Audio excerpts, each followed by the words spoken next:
Hey everybody, how's it going? This is Jack Divine. Welcome back to another episode of Office Hours. And well, I'm sitting here setting up my studio, and I figured, you know what? I'm going to go on live and do a little live broadcast or whatever they call this type of thing, and see whether or not I can get any traction or participation from anybody out there who's interested in talking about music with me or the guitar and specifically. Let's get a better shot of the instrument itself here. Sometimes the screen doesn't really line up with how. Let's get this kind of pointed here. Sorry about this, fellas. Oh, people. Let's just say people. I'm trying a new thing. All right. Pardon those messy gig bags over there. I am finishing up a series of concerts that I played over the summer, and boy, oh boy, that was an awful lot of work doing stuff. I love it, obviously. I wouldn't do it otherwise, but boy, oh boy, it can be a bit of a headache. And hey, how's it going? It's nice to see you, fishy fish. It's awful nice to actually be employable, all right? That part's awesome, and part of that is having reliable gear. But one of the things that actually happened recently was kind of upsetting is that I played at an outdoor event, and the humidity here in the Northeast can be prohibitively high sometimes. And I've never experienced this before, but it appeared while I was playing, and I've had this experience before, but thanks to some chemical assistance, the entire guitar appeared to be sweating and melting, and it was pretty overwhelming. It appeared as though somebody had just dunked my guitar in a pool of water, and it was just there's water just bleeding off of it. Now, I'm not sure whether or not anybody can hear what's going on here, but let's try this clean sound here. Is that coming through, folks? Hold on, I actually have got my little iPad here. If it's working, somebody say so, please. It'd be great if I could know that I'm doing the right thing. Thank you, Fishy Fish. I appreciate the helping out here. And anyway, you got anything you want to talk about? It is working. Thanks so much.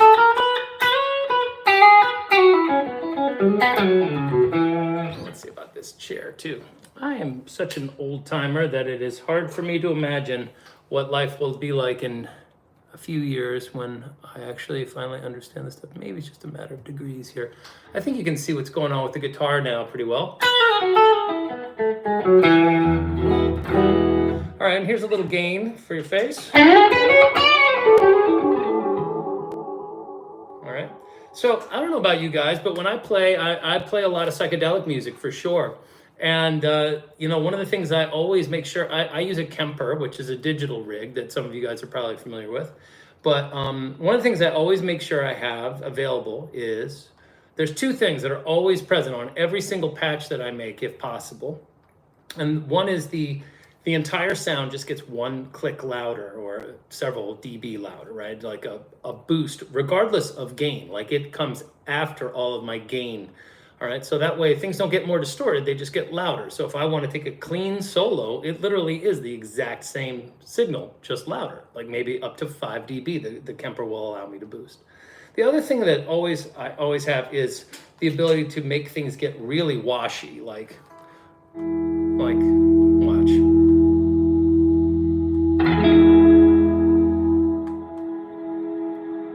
All that halo stuff. All right, this comes in very handy in the middle of breakdown sections and things like that, or during segues where you might need to connect one song to another. So let's say we're doing, that kind of long delay.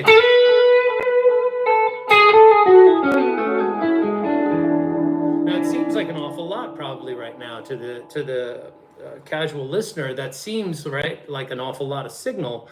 But when you consider what you're probably playing up against in terms of a drummer or maybe a keyboard bed that's going on at the same time, don't be afraid to pour on some extra sauce. It tends to sound beautiful when you've got this kind of bed behind you of just ambient wash. And I'm a big fan of all of that. And that, for example, basically when I'm playing, that was One More Saturday Night was the last song we played. So So this is the main sound, that kind of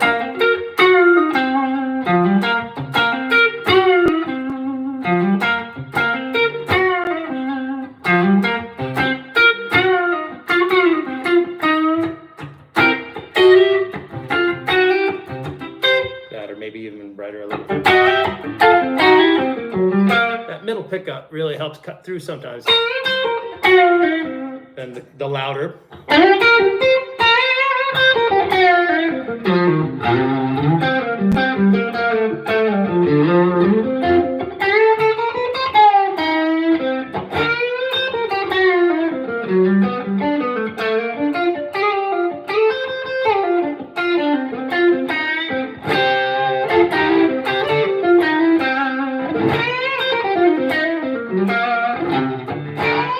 Okay, and then at the very end, you could end up ending.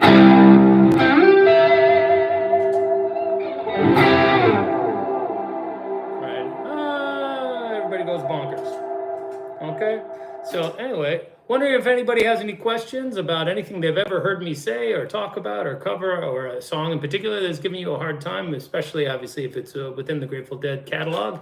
That's certainly something that I tend to not specialize in, but certainly have focused on over the course of the last, 4 or 5 years in particular, since I re-entered that community of playing in the tribute band.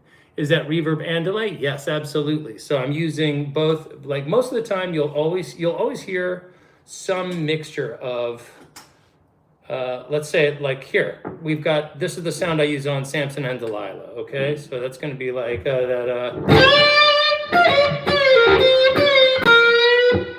Now I want there to be a certain amount of cut available, okay? So I always dial in my sound over bright and then tame it at the guitar. So everybody up on 10 on the guitar yields a sound that's kind of harsh. Okay, if I'm in the middle position between the bridge and the bridge and the middle.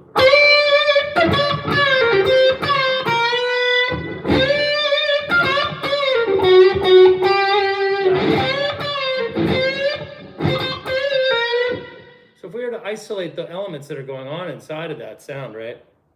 You've got, gosh, quite a bit. So if we bypass, here's what the starting sound is. It's kind of interesting when you think about it. You've got just the basic amp. That's the sound of the amp.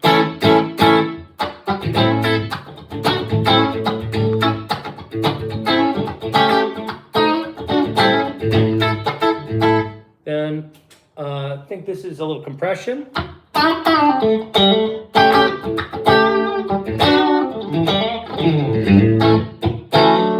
Just adds a little extra snap to it.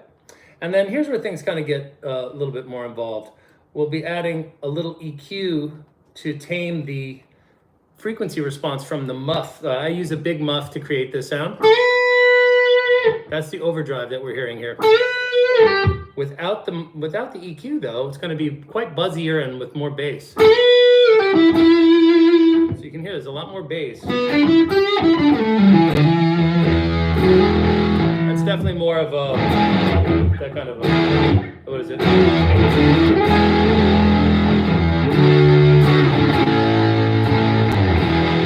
More of a cherub rock thing. But once you put the EQ on it, I'm rounding off the high end and trimming up the beef out of the low end and actually jacking the mids to give it a little bit more of a smiley face or a cocked wah. A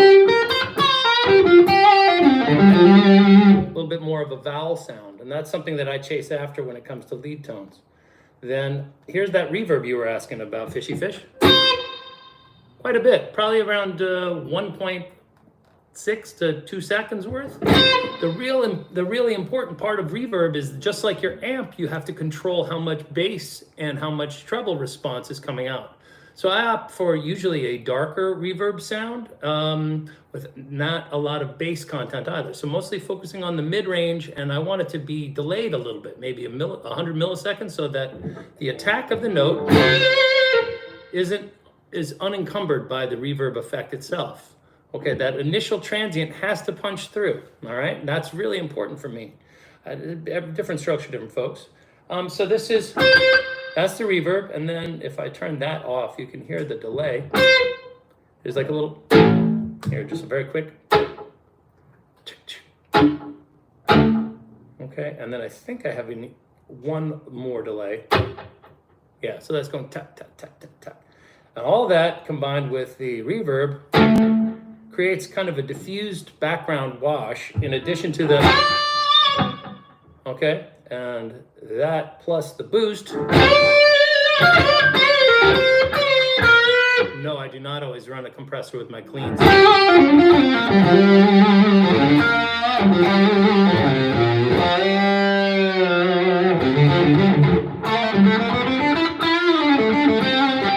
So this right here is where we started out, right here.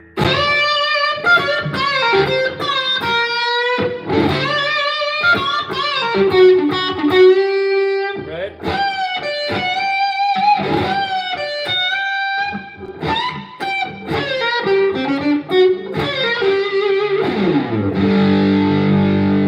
And then from there on stage, if I find it to be over bright, I'll always dial it down a little bit.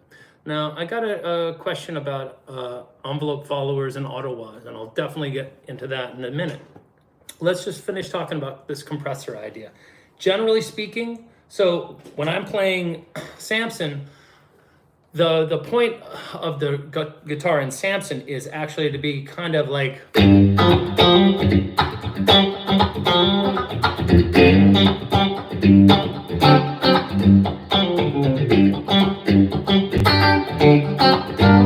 that kind of tight kind of that kind of thing. So a lot of there's that right.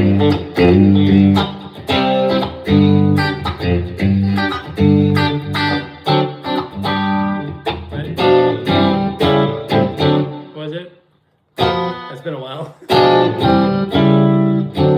That's it. I would tear this whole building down. So, you know, I'll opt for that because I don't want it to get out of control. So I actually limit the dynamic range of the signal before it hits the front tube of the simulation that I'm using, which is a deluxe reverb with little to no gain. It's usually set on 0, and it's the top Jimmy profile if anybody's curious, if there are any Kemper users out there. That's definitely one of my favorite amps. That's the primary sound that you've heard me utilize over the years, though there have been some exceptions to that. Now, let's talk about auto wahs. That's a great topic because, sorry, pardon me for a second while I get to here.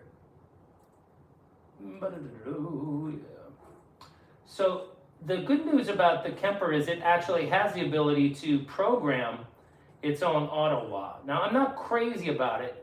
It's better for, I find the auto wah within the Kemper to be better for a harsher, faster, more like a Stevie Wonder sound than the slower, gentler Mutron sound. Okay, this is my auto wah preference, but it's built like shit. It falls apart. So when I gig it, this thing lasted like 2 years or something like that. Now I got to go either get it over to Michael Wald to have him fix it up, or I got to figure out how to get in there and tighten it up. And I don't know, the little dip switches are built like crap, and an original is thousands of dollars. And I've got a handful of other ones that I find to be completely unmanageable and unreliable. I fucking hate how bitchy that pedal, those types of pedals are. They're really difficult. So I've tried my hardest to get something that I can use in here.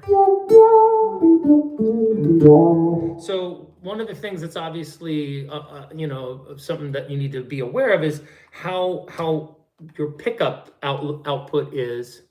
Even with your clean tones, like there's a little bit of breakup, something going on there. You mean like you're hearing, yeah, no, you mean in the J-Dog, I'm sorry, this is directed to you. You're saying, no, it should be pretty clean. Let's turn that off here. It should be,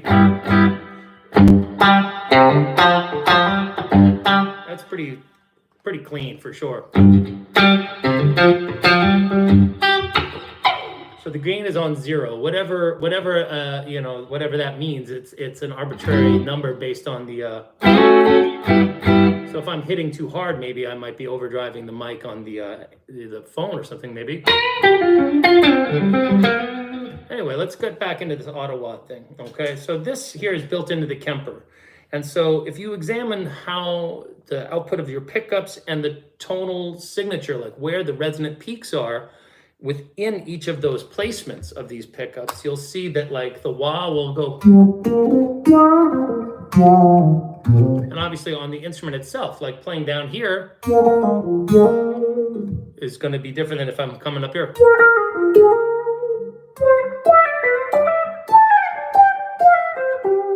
Now, the interesting thing is if you put overdrive before or after that effect, you can enhance the embouchure of it. Like you can trigger it easier sometimes with the compressor in front. Or you just, if you set the pickup, like let's go to a brighter pickup. This one's a little brighter.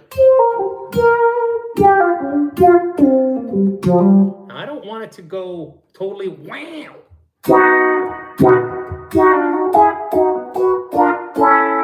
Because a lot of the time I have a little bit of overdrive on, and this is after. So a little bit, that kind of sound where it goes raw and really. I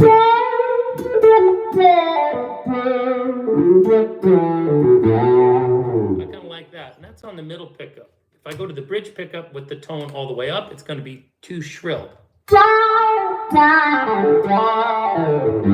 More like a pitch wheel, like a synth kind of thing. But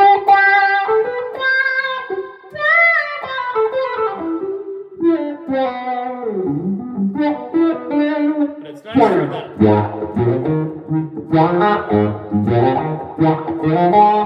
And generally what I'll do is I'll just control the amount of brightness with the tone control. That's down on 3 or 4. That's with a little overdrive, and that usually gets it done. If I back off the volume, then it kind of disappears. That's not really good for clean sounds. If I was looking for like Ruben and Charisse, that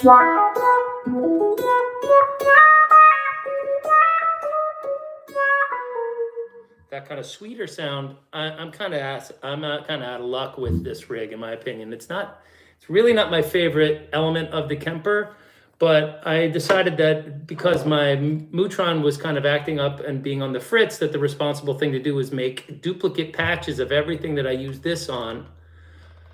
And sure enough, this thing shit the bed, and I haven't had a chance to fix it. So this is my Scarfire like patch where I have like, you know, my general clean sound here.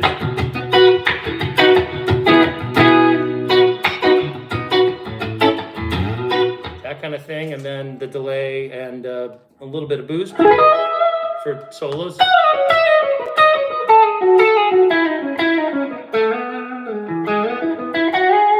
Right?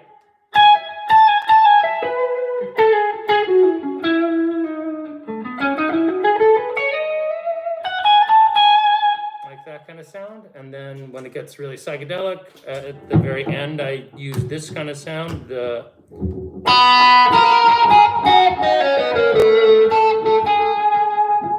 kind of thing to do that. And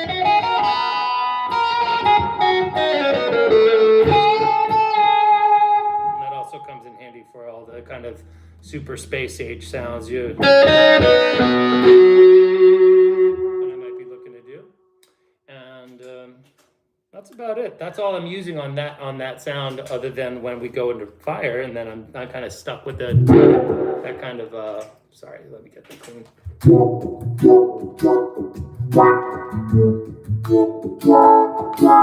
Just kind of, if I'm a little amped up, then it can pop out.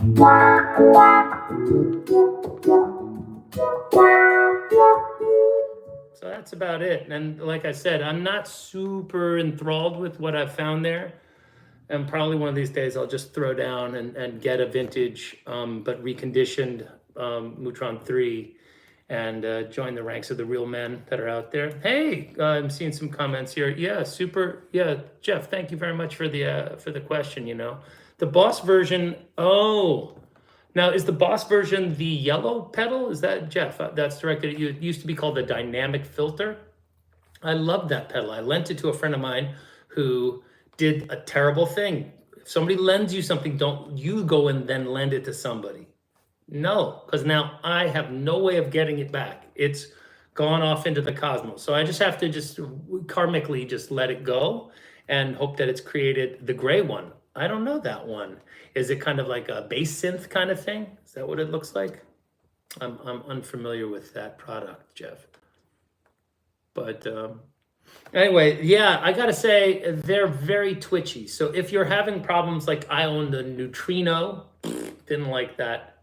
Yeah, yeah. Oh, you mean about my vintage auto disappearing? Yeah, that sucked.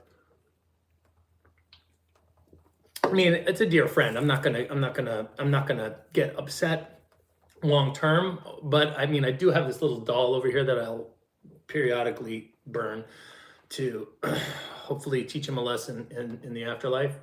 No, the reality is I've got the Snow White, that one made by a Mad Professor. I've got the Neutrino, and I've had a vintage one, and I didn't like it. I've got this one, which is okay. I've had a Qtron, this is huge, and it just kind of, again, kind of bitchy and splatty.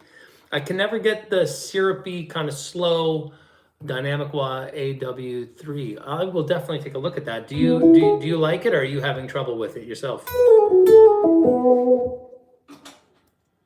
So for example, that patch right there with that Ottawa is also right next to Shakedown Street. So I'll use that when I'm doing Shakedown Street, and I'll go onto the bridge, pick up, and give it the. Where am I? Here we go. So let's go here. Be more of a this kind of thing. That's passable for the main lick. Yeah. Well, good luck with that. I hope it works out for you, Jeff. The other thing you can really experiment with is where you pick. All right. So if I'm back here, one sound. This is with the bridge pickup on 10. I'm back here. Now that doesn't seem like too much, but wait till I apply a little of the delay to it, all right? I'm gonna lower the overall volume a little bit here. Now if I'm over here going, I'll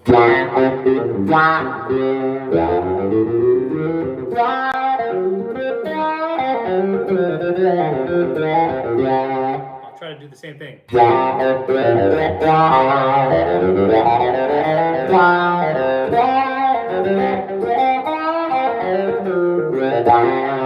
definitely get a little bit more out of the low string. Oh, if you've touched that volume knob, though, bye-bye signal. Right?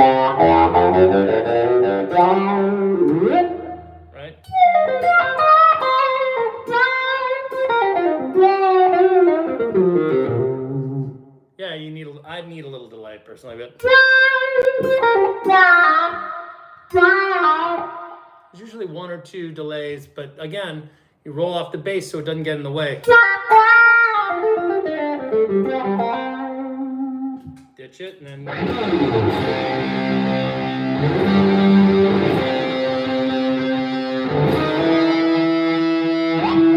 right.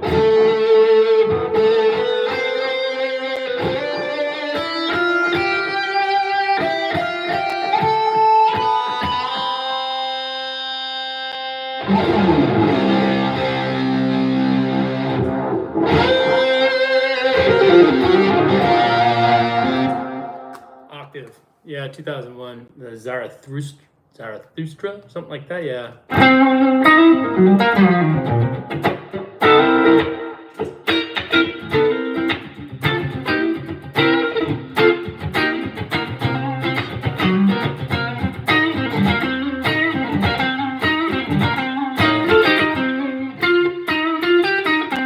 That's it. What is it?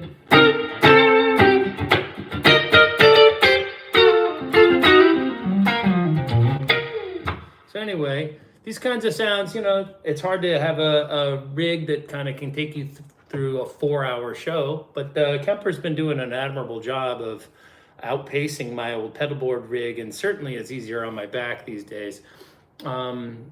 This isn't like trying to be an old man whinging, but the truth of the matter is hauling gear takes a toll on me for sure. And to be honest, you know, like your joints start to give out. And, you know, if I'm playing guitar a lot, there's a lot of motion going on back here. And then hoisting gear up can inflame these parts of your body. And next thing you know, you've got problems taking care of mundane tasks, just like, seriously, just like helping out around the house can get hard if I'm gigging a lot, because I'll often strain my elbow if I have heavy gear. So it's been a real blessing to have the amp weigh, you know, all of the speaker that I use weighs about 30 pounds, and I can take that in one hand, a gig bag for the guitars, and then in the right hand I can just carry like the Kemper, which weighs I think 12 pounds. So it's a very, very nice thing, and I get 2 guitars in the gig bag, and basically the second trip to the car is if I need a mic stand, you know, or a monitor, which I always try. By the way, if you're a gigging musician who's going in and out of lots of situations, make sure you have your own stuff, like your own power cords, your own extension cables, your own power strip, your own everything, okay? Because you can show up at a thing and you think, oh, they're gonna have X, Y, Z, but they don't. They're like, you know, it's like, oh, I thought you had that. So try to make sure you take care of yourself in that regard. The other thing you can do if you're having trouble with your delay, by the way, Jeff, is you can put a clean boost in, not delay, your Ottawa, is make sure that you're putting, maybe you put a compressor with a small amount of compression and output up a little bit, like a clean boost into it, okay? That really can help even out the response throughout the neck. Or, you know, get on the bridge pickup and go use a humbucker. Humbucker has more output usually than a single coil guitar like this. So if you're doing the Garcia thing and you have the Super 2, you know, the Super Distortion, those big ceramic pickups from the 70s that, you can believe it or not, the same sound that's on Kiss Alive and a lot of heavy metal records actually is the same pickup that Garcia used, but he uses it in split mode. So that cuts the power in about half, down to a mid-7s. Kind of like a typical Strat pickup, right? But it has that extra clarity. I'm not really that big a fan of that sound personally, but a lot of people obviously are chasing that. If you're using that, try putting it in parallel, which sounds more like a single coil, but not full-on humbucker. And so you'll retain more high-end clarity and a little less low-end, but you'll have much more output, and consequently, you'll have a much easier time triggering the envelope to open.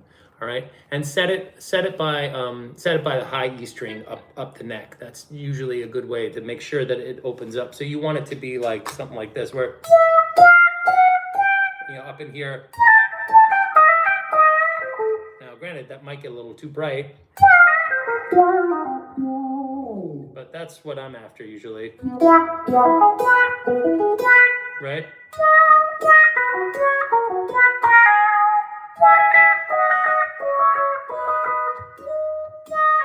What?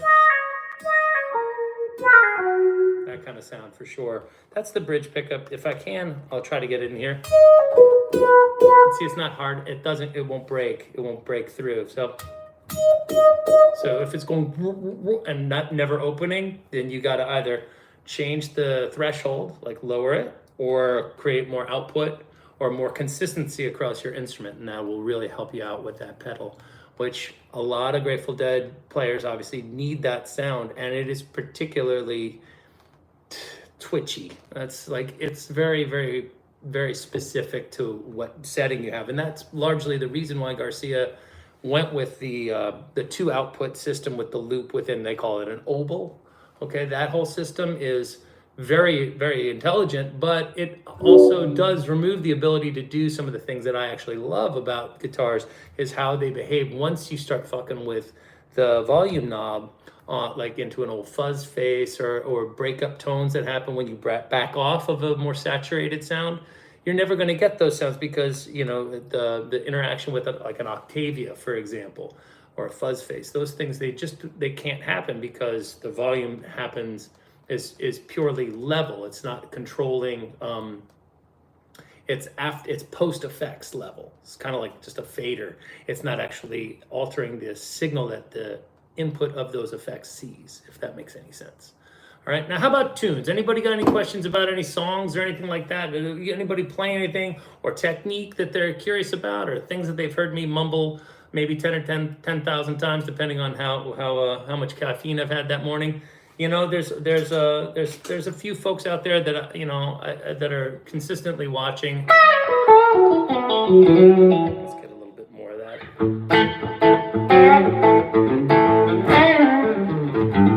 That's kind of nice.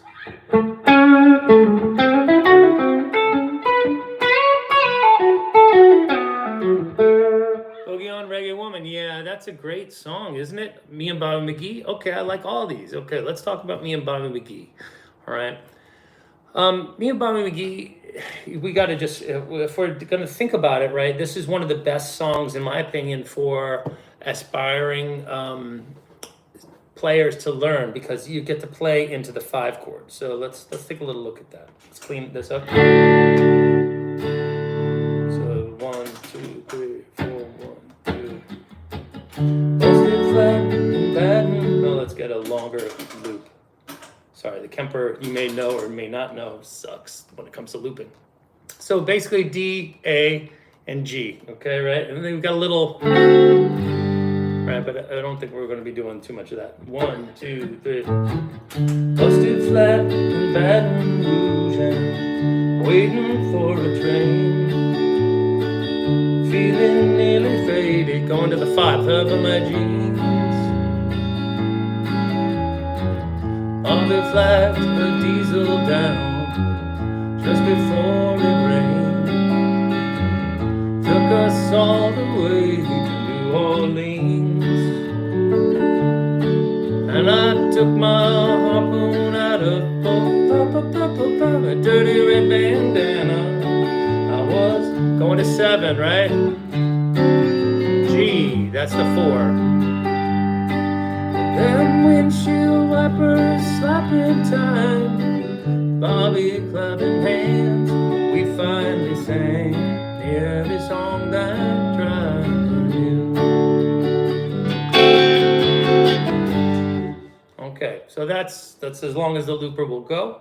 All right. So what we want to do is realize what we're up against. So over top of that D chord, all right, I want you to see each of those D, A, and G chords as an opportunity to play major pentatonic flat 3. So that's going to be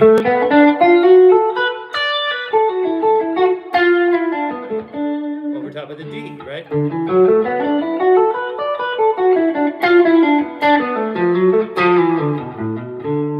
right. Now, we're not saying exclusively that, but that's the starting point, okay? So if we start out right here, all right, 1, 2, 1, 2, 3, 4. To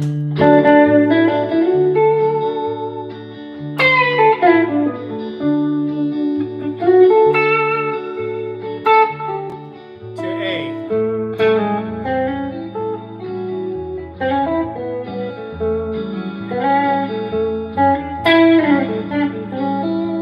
Maybe up to the 7.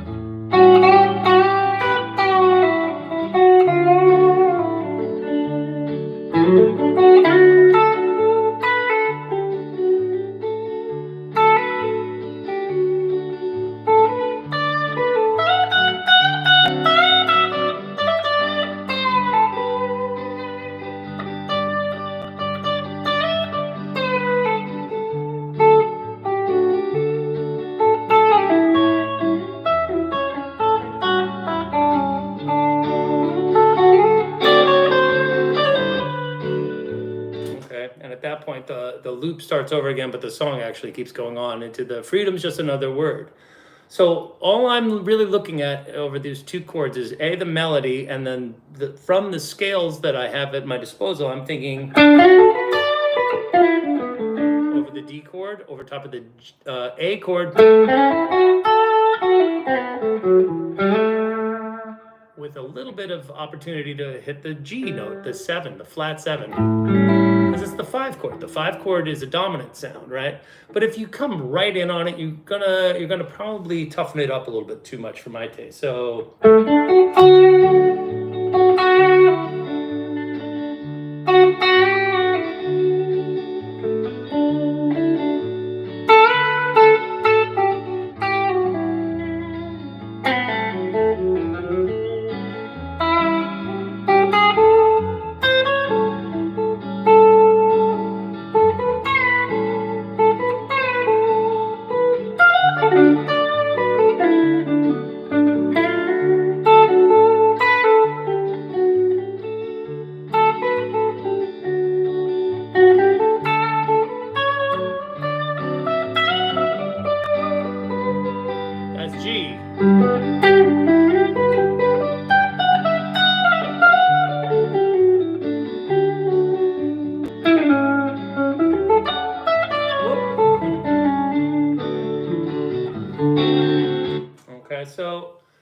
basically, I try to avoid any of the really fancy notes at first, and figure out where the tent poles of the structure really are, and the melody, obviously. Now, one of the big notes in this song is obviously is that G note. Okay, da da da da da da da da da da da da da da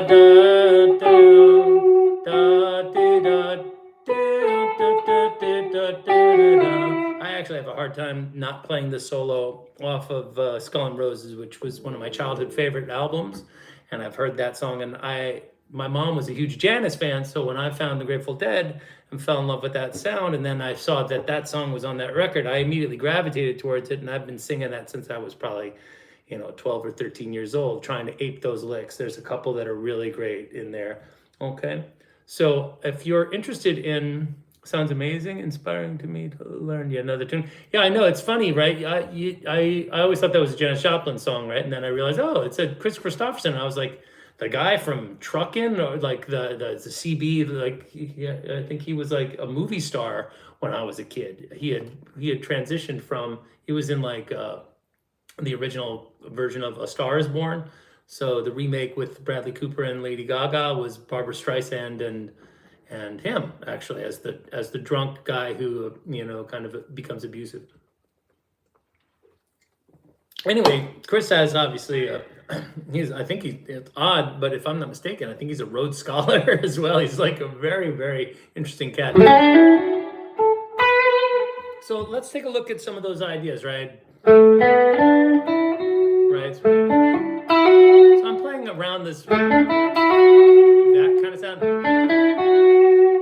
Right. How dry I am, nobody knows how dry I am. Right. It's 1, 2, 3.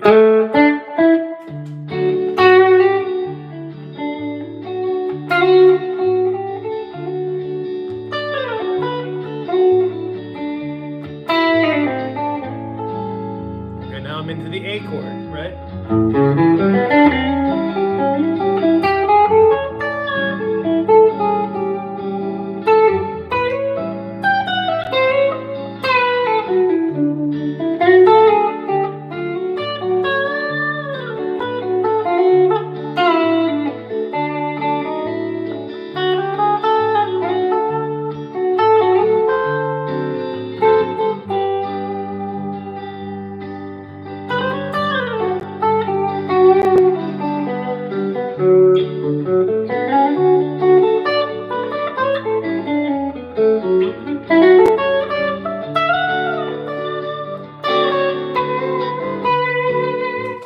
So we would have gone into the freedom's just another word part again.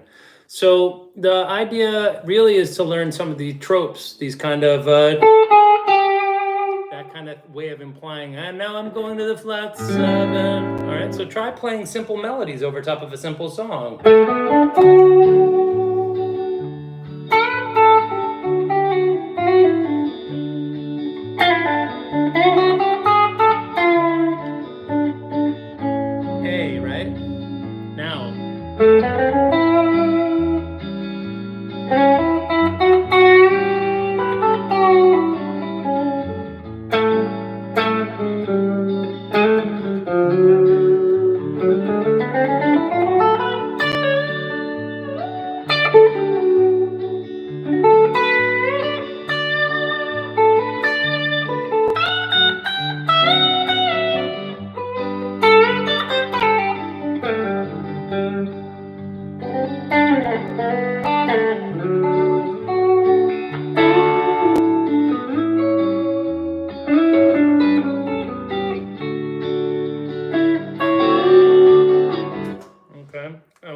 Country guitar doesn't hurt. So sitting down and learning how to play along with nice slow country ballads is a great way of learning the neck and how to play into some of those more elemental, like 1, 4, and 5 changes with those big buildups where you'll hear like that.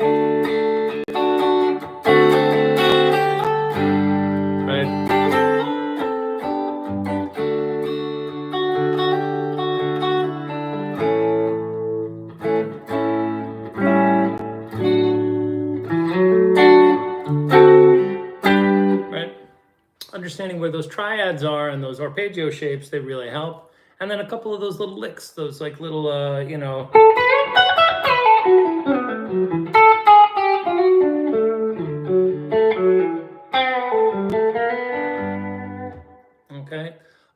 The way I learned how to do country guitar was really simple. I didn't have anybody that wanted to play that kind of music. I grew up listening to country music because my mom was a like a hickey boat person, alcoholic type, and loved all kinds of music, including like a lot of Willie Nelson in the house, and a lot of this kind of music for sure. And so we ended up hearing a lot of that around the house. And one of the records that I got when I was a little older, maybe around like 22 or 23, I think that's about when it came out, was that Johnny Cash record that came out with, where it was just him playing his acoustic guitar and playing these classic songs. It was just called like Cash. And so I took it upon myself to accompany Johnny Cash every day. Like I would put on his record and I would just get in tune with his acoustic guitar. And it was basically like being Johnny Cash's lead guitar player for me for the afternoon. And I would take advantage of doing that because there was nothing there that I had to compete with. And it enabled me to kind of formulate some ideas against some very basic, but beautiful and very significant songs. So if you're interested in a great like kind of starter course for how to get into it, definitely I recommend that first Johnny Cash record. It was produced by Rick Rubin for American Recordings back when Rick Rubin was a production baby. He really didn't have too many. I mean, obviously he had, the Cult and some of the earlier, his Cult and Run DMC and some other stuff under his belt, but had yet to have this ridiculous career that he's had, obviously. So beautiful, beautiful album, very simple and a super fun way to play along with stuff. Now, the other question we had was Boogie on Reggae Woman. Now, it's been a minute since I looked at it, and Boogie on Reggae Woman is significantly more complicated. Stevie Wonder is obviously a genius and a keyboard player. So he's going to put you in the deep end of the pool in terms of kind of expanding your range, which is a great thing to think about. Now, Boogie on Reggae Woman is in a keyboard-friendly key of, I believe it's A flat. So boom, boom, boom, bum, bum, ba, doom, ba. And then there's the right. I like the boogie, but you're too fast to 4. And then we're gonna go down. Bum, bum, bum, bum. Okay, so that should be the 6. No, that's the. Oh, sorry, that's the 2. Sorry, the 2. That's gonna be. Then the 5.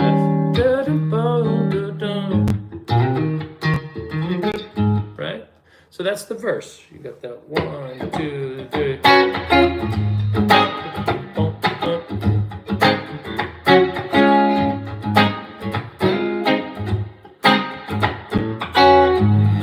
That kind of simple R&B guitar will work fine, or you can get a little bit more aggressive and maybe try to tackle the.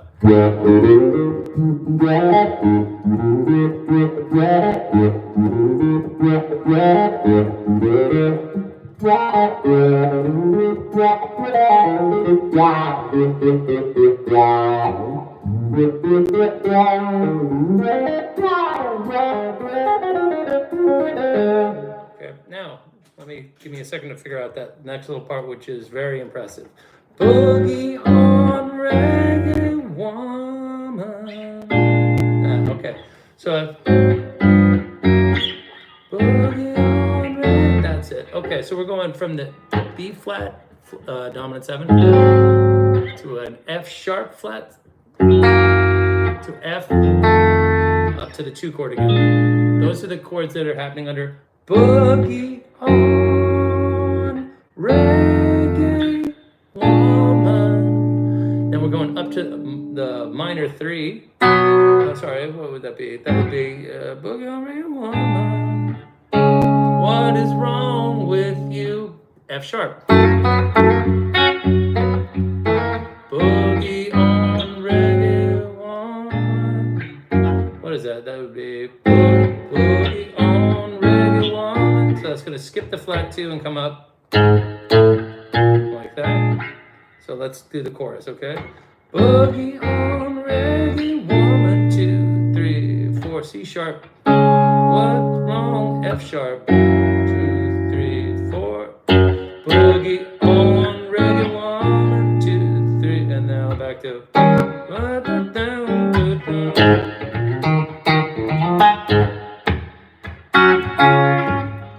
think that's what's happening there. Now, if you don't know how to solo over dominant 7 chords, you're truly fucked.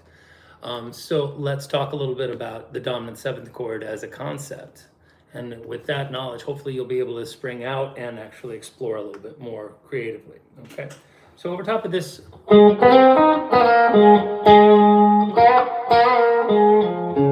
that's the melody. Largely major pentatonic flat 3.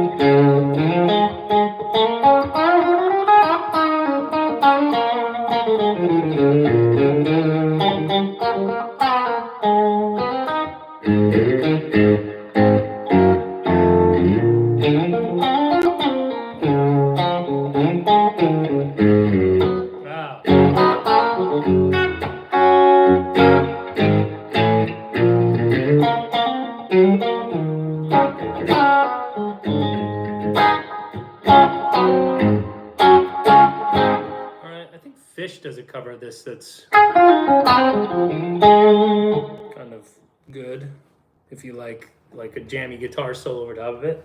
Okay, so we've got some pretty impressive chords to that, and that'll put you on your back foot if you don't know your B flat, your D flat, your G flat, you know, and your A flat and your B flat, and all those flat keys that are very friendly for the keyboard player. Not so much for the guitar. So, you know, don't be afraid to transpose it if you want to learn it, but I think it's better to actually put yourself in the shit and have to struggle a little bit, for sure. So that's a great example of like how Motown songs all utilize that same sound that actually I always preach about when it as it pertains to the Garcia thing. Okay, and this is major pentatonic with that flat 3 glissing in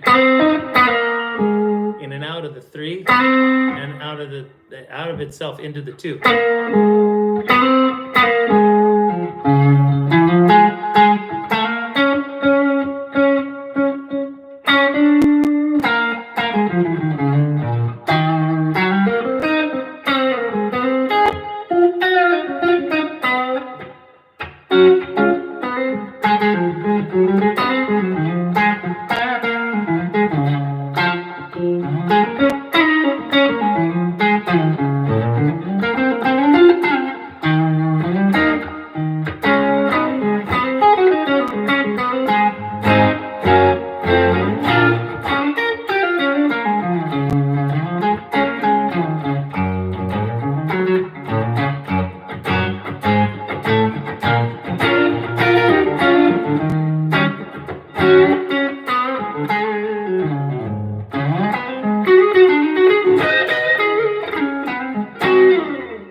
Beautiful song. Stevie Wonder is one of my favorite composers. I put him right up there with McCartney and Ray Charles and Willie Nelson and Django and all these other musicians that have helped shape and guide me in so many ways. So I hope you guys take the time to if you're kind of living in one little part of the world musically, I hope you take the time to travel.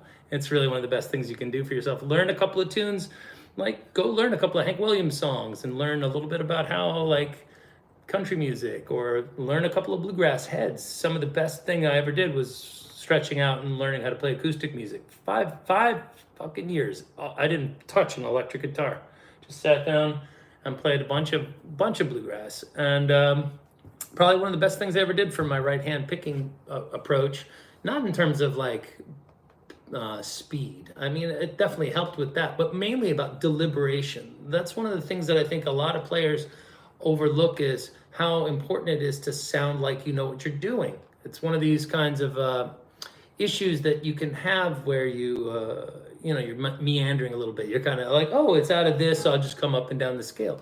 If you don't know what you're talking about, maybe figure it out, and then figure out what you can say. Hey, where are you utilizing the flat 7 in there? Okay, throughout the whole thing, or you're talking about in Boogie on Reggae Woman? This is directed at you, David C2.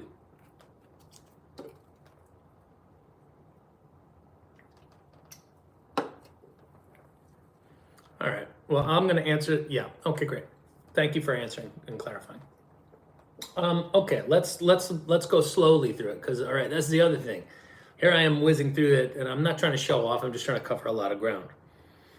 So let's look at that melody, okay? Right, that's root 3, 5, 2, 1. All right, and then we're gonna bend boom down. So the melody itself has no flat 7 going from the 1 chord to the 4 chord. So sorry that.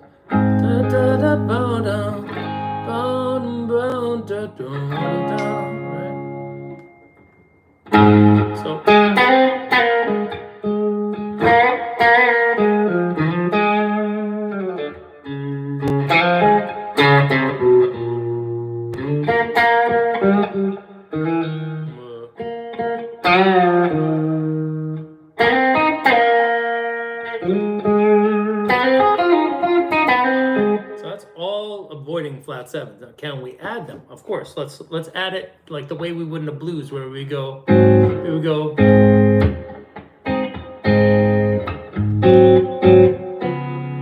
Actually, let's not go to a flat 7/4. Let's do the 4 that he actually uses. So, but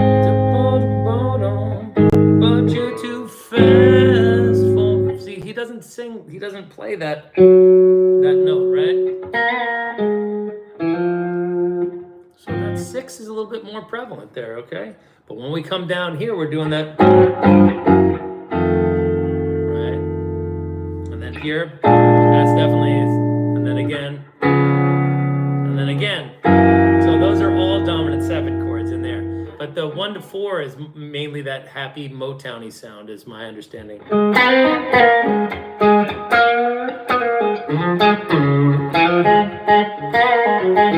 Now you can see me poking at it a little bit there. Okay, but mainly as a kind of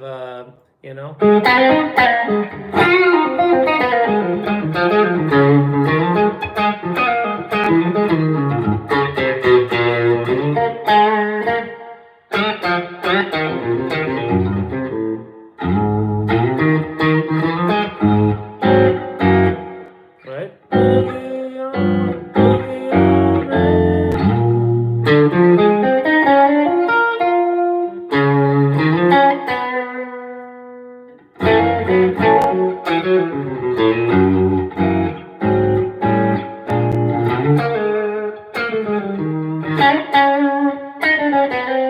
So I'm doing Parker enclosures into the thirds of several of those dominant chords, right? That's what I did there, right? So what's wrong with you? That was that kind of thing where I did.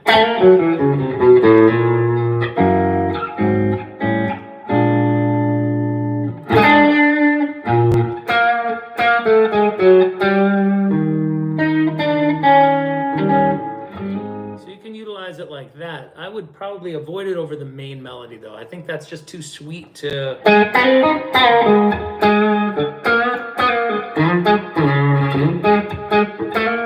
See, I'm listening into the 6 a lot there. That's how I'm handling that thing. Oh boy, well, there we go.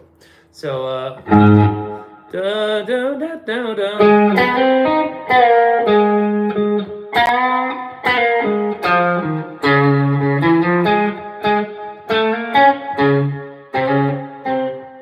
B flat.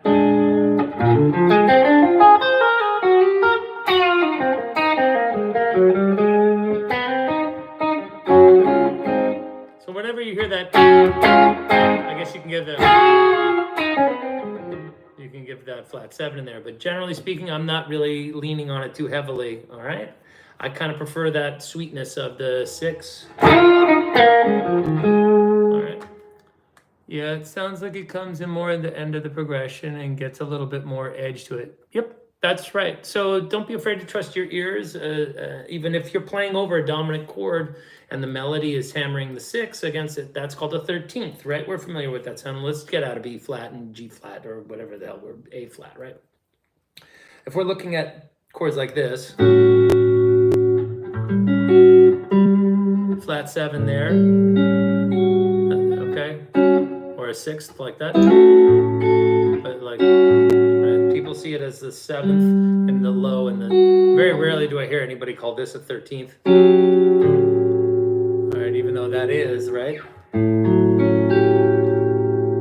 Right, there's, well, I mean, those are the same intervals, it's just the 6th is in the low side and the 7 is up top. So it's strange how intervals, where they are relative to the root.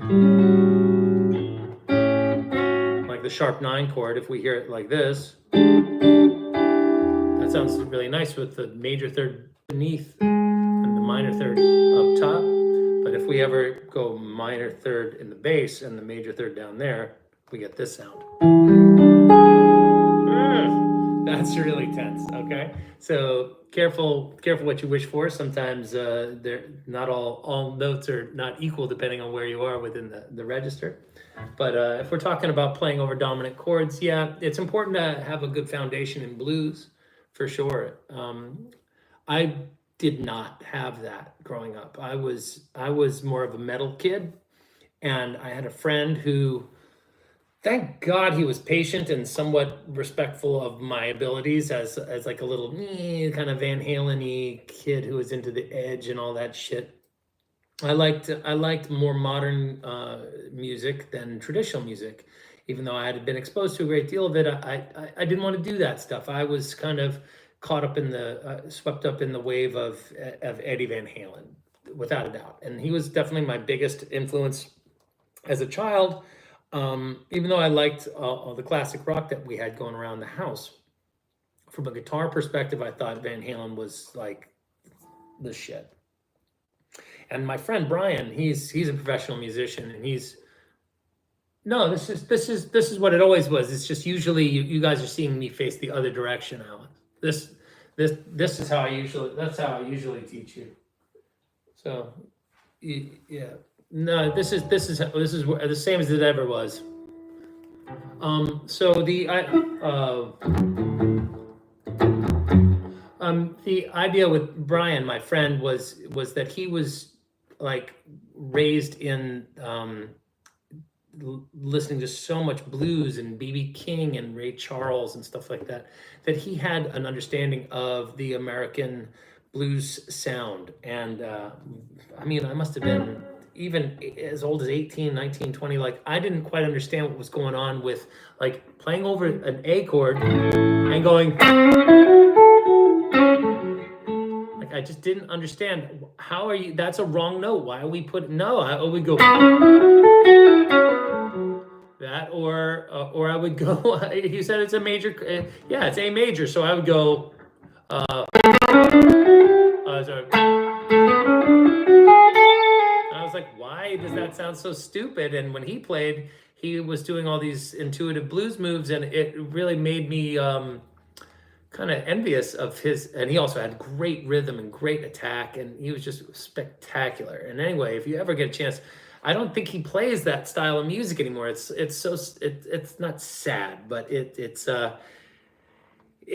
weird. It's kind of like when a new civilization lives on top of the rubble of an old civilization, and you go like, wow, what was going on before all this? It was really pretty powerful and amazing. And his name is Brian Gitkin, and he's a spectacular player and a great guy.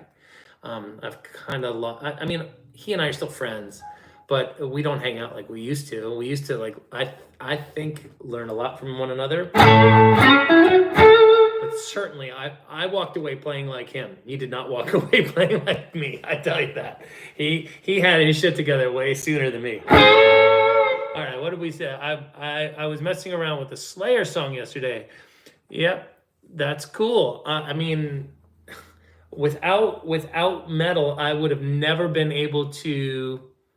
I would have never been able to have an awareness of speed and fluidity and legato and gain and how a lot of effects and things like that worked out. And channeling energy in a different way than like classic rock music. I mean, sitting down and playing, Peter, like playing like Peter Green solos and stuff like that, or David Gilmour solos, or even Knopfler, like that kind of stuff. That's beautiful for phrasing and getting like tone together. But to really give it a crack and try to learn how to play like tune, like, let's get rid of this stupid thing. Now, granted, I'm on a Strat here, so this is not the best way to do this, but if we're looking at like, well, let's go bridge pickup, wind it down a little bit. Yeah, something like that. Yeah.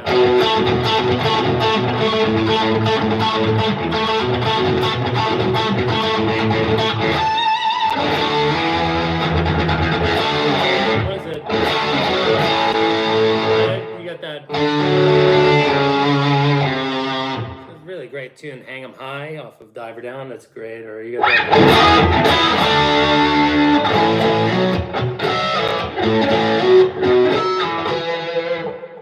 Anyway, a little high gain never hurt anybody. It's super fun. You get that.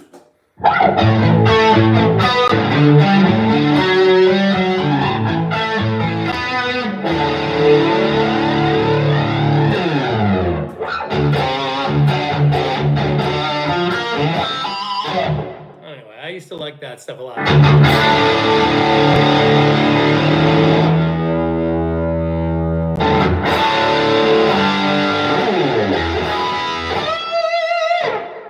So if you're not careful, look out. A little metal might creep in from time to time around here. Yeah, I can't really play fast anymore, I must say. That, I mean, it's not that I don't get around a little bit, but I just don't have that ability. And the truth is, it's really hard. Everybody likes to slag on people who like Yngwie, who play really fast. I don't.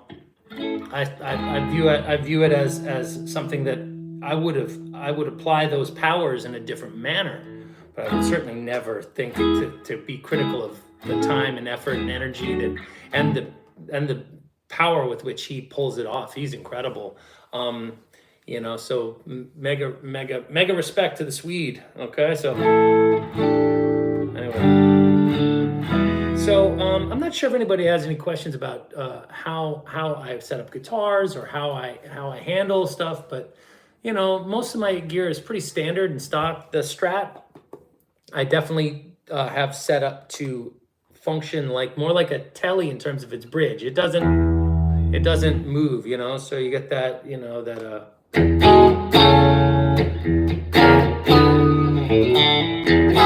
you're definitely more of a basic rhythm guitar now. It doesn't go and consequently I can't give it any shimmer or anything like that. I do have another Strat that's set up to float, but just like every tremolo guitar that isn't a Floyd Rose, it doesn't ever really work. People will tell you, oh yeah, it sounds great. It doesn't.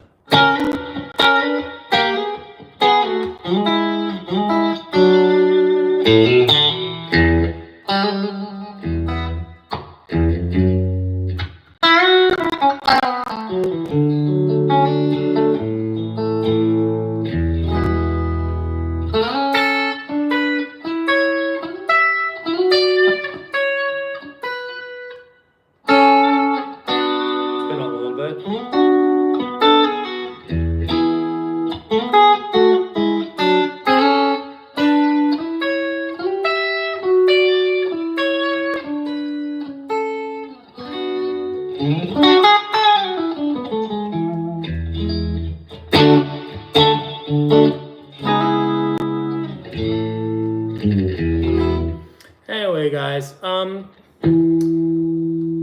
sorry I've been I disappeared on everybody. I had somewhere in one of my videos I get, you know, if you write me on YouTube, it comes up on my phone, and so that's awful convenient for me to be able to keep track of comments and things like that on my channel. Which, I mean, the truth is, during COVID, I had a lot more time to put in towards that. But I read somebody said, like, I died. Somebody said that I died. You know, I mean, after 300 videos, I figured you guys might have had enough. But I am happy to come up and do these kinds of things. One of these days, maybe we should have like a sign-up list about topics. And, you know, like, I think there's some other guitar channels that have, you know, people, they respond like, yeah, I'm interested in this. Can we talk about that next time you come on? The truth is, I'm just not organized or motivated to do that kind of stuff. So middle pickup here. Oh, that was Black-Throated Wind. Yeah, that's what that is. So I play that here.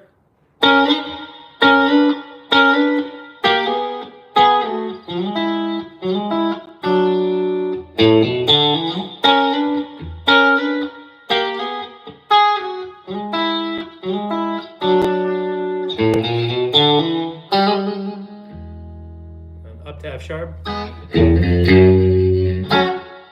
Yeah, those are sixths. So that would be also here. Like.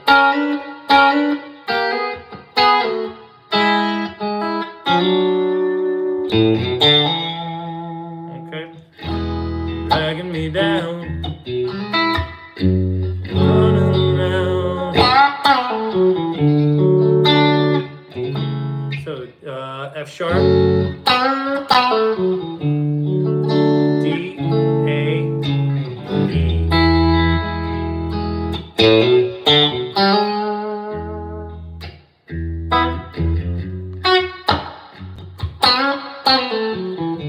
You ain't gonna learn what you don't wanna know.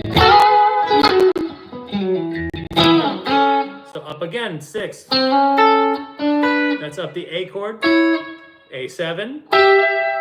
Right, that's the G and that's the flat 7 and the 5th of the A chord. Then into a D chord. Back. B minor chord. And then up into an E7. Right, but you don't play the 7, but.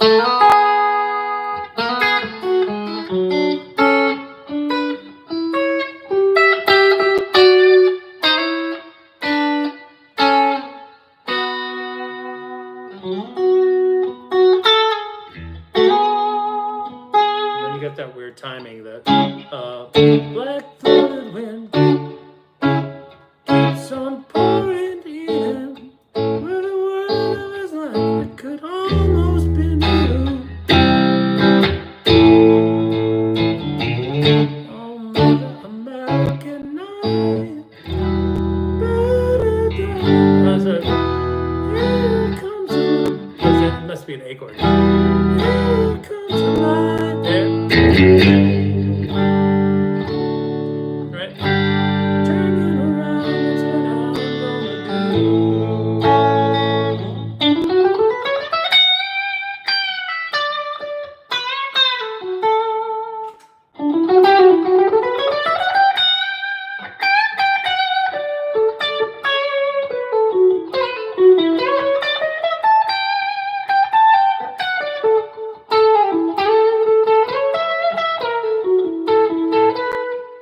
That's one of the few Garcia songs that's definitely played in this split position.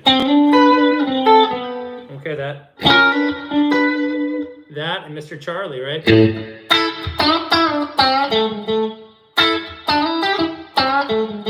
Don't be fooled. It's not. It's weird, but that's what it is. All right. Love your lessons.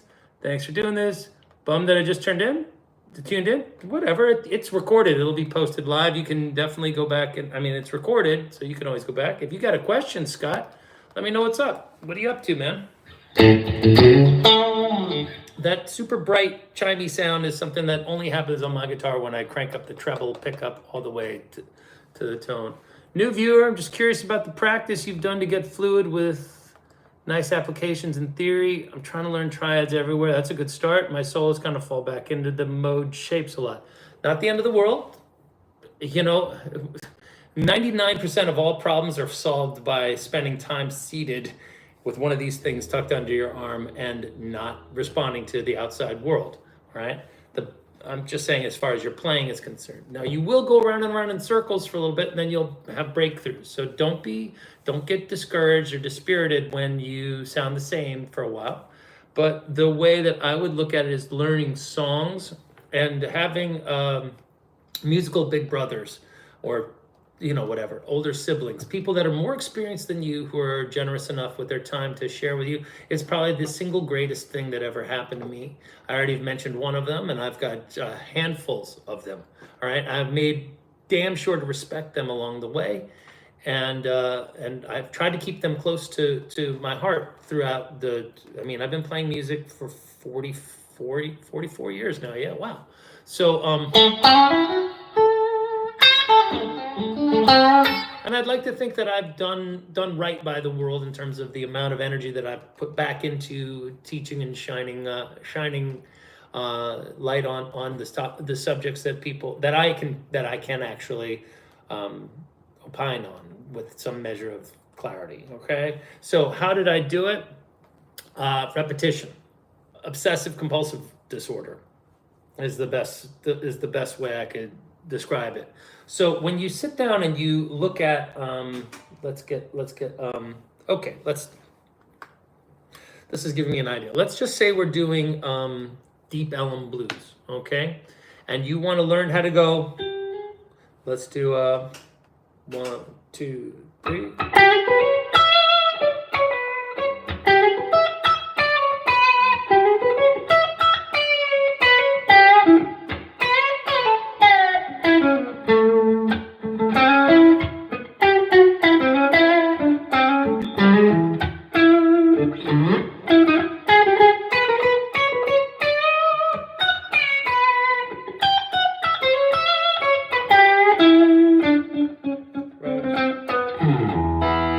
Like that, where you're trying to play a melody all the way. Sit down and figure out exactly what. Now, granted, I'm at the point now where I kind of just wing it, and it usually works out for me. But that's like one of those, what is that thing? It might as well be carved in wood over my desk. The harder I work, the luckier I get. I had a musical partner for a while, and he and I have since moved, parted ways. But he's really a smart guy and a hard worker and had a lot of great music in him.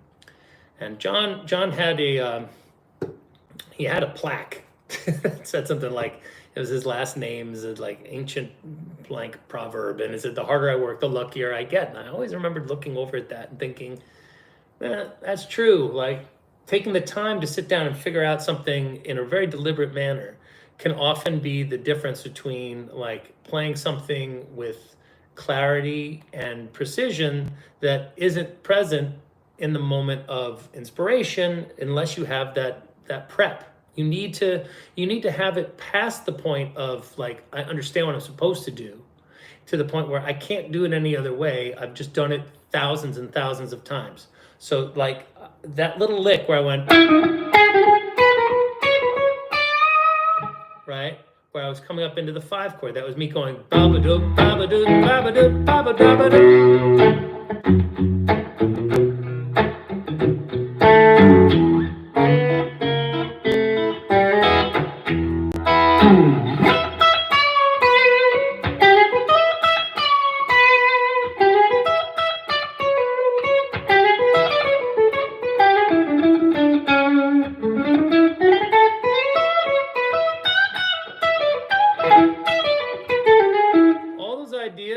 Most of them have been played by me thousands of times, all right? To the point now where some permutation of them has been played. They've never been rendered in that exact order, though. It's kind of like all the words that are coming out of my mouth, and your mouth too when you talk to your friends, I bet. You don't have a script, you don't know exactly what you're doing, but you've said those words and you've made those ideas salient and understandable and digestible hundreds of times probably throughout your life. Whether or not you're explaining how you went to the store and bought butter or drove drove a weird sound on the outside of your car. You can tell a story, right? That's all this is.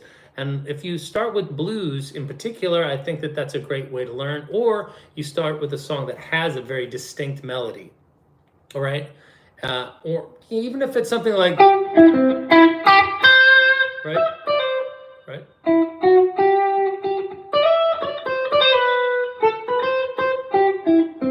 Okay, that kind of thing. Coming up with melodies is difficult for me. Yeah. I mean, if it wasn't, then we wouldn't throw millions of dollars at Sir Paul McCartney, right?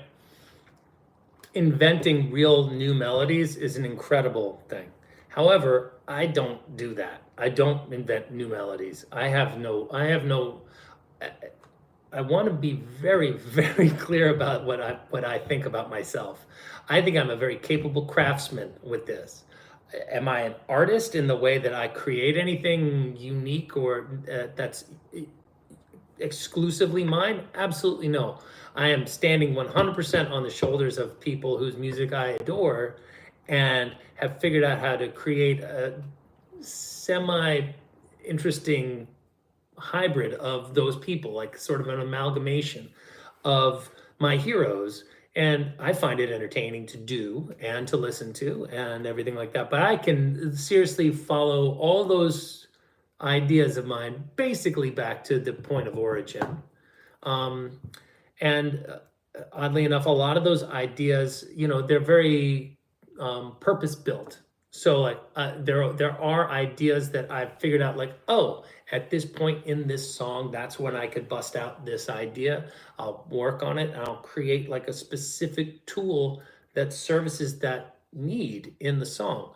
Or I'll look at an idea that works well over something and go, oh, where else does that exist in other popular songs, right? And then once you understand how, let's say a technique like bending into a melody note works, right? Then you do it everywhere. So if I was going,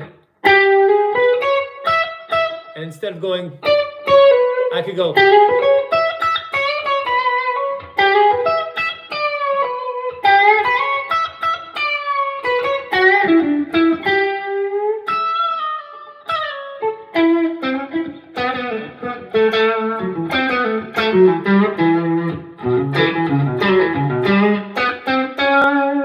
Okay, whatever, and just making the melody have more more fluidity and more vocal character. So I'll look for any note I can bend into, and I'll just I'll force it. I'll literally, it definitely starts out as a contrivance. And then ultimately, you relax a little bit and you figure out where it seems the most applicable. Kind of like a kid learning a new word, right? They're very eager to use it. So they'll run around and they'll call it, the spaghetti is obsequious, and then they'll this is obsequious, and then you're like, you have to go in Inigo Montoya, that word does not mean what I think you think it means, the kind of thing, where you have to clarify with a child what is the context that this is most often used in, right? Same thing happens with music and ideas, and so I've spent an inordinate amount of time playing shitty notes. I want you to understand that too. It's just you don't ever see that. You have no idea how much crap is on the editing room floor before I actually release any of those lesson videos.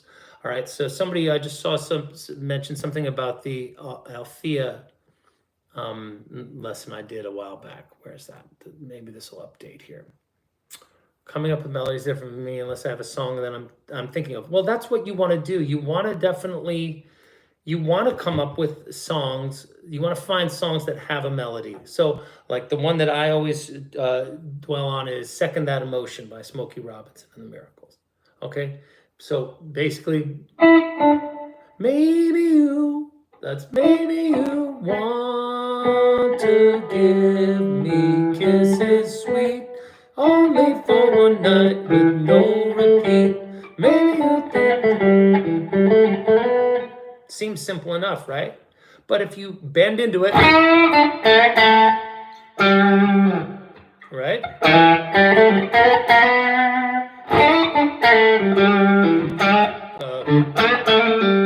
Right, you can add extra All right.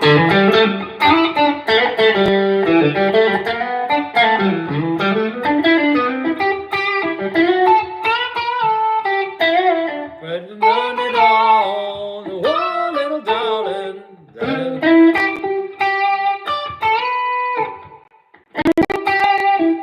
Right, and you're trying to learn how to make it emote a little bit, but you have to get familiar with the key notes that are actually involved in it, and then try to lean into it kind of the way a singer would. They wouldn't go, maybe you want to give, they wouldn't be all candy ass with it. They'd toughen it. Maybe, right? Right? That's where all those glisses and slides come from. Now, even though I'm using this kind of bright, twangy Garcia style sound, which, that isn't really necessarily my inner longing. That isn't my voice, really. But it definitely has served me well in terms of being able to, gig a lot. And because there's a whole community of people that want somebody that comes in and does like basically a good Christopher Walken impression or something like that. That's really all it is. But it's not that I know a bunch of Jerry Garcia licks. It's that I understand music and how to make it work. And then I just kind of apply that to my understanding of the Garcia vocabulary. And that really, I'm a fan of all that music. I love that band. That band is at the core of many of my favorite memories in life with my friends, and maybe more, for lack of a better word, I'm not a spiritual person, but some of the more important mental and emotional awakenings that I've had, like whether or not I don't really discredit the psychedelic experience for in any way. If it helped me get to the point where I could actually realize something powerful and meaningful about something good or bad about myself, I definitely was viewed it as being more therapeutic than recreational at that point. And I didn't see any downside really to that. And I did that plenty when I was younger, less so these days. So that music is very inspiring and emotionally grounded for me. And that voice of the Garcia sound, I identify with it very, very intimately.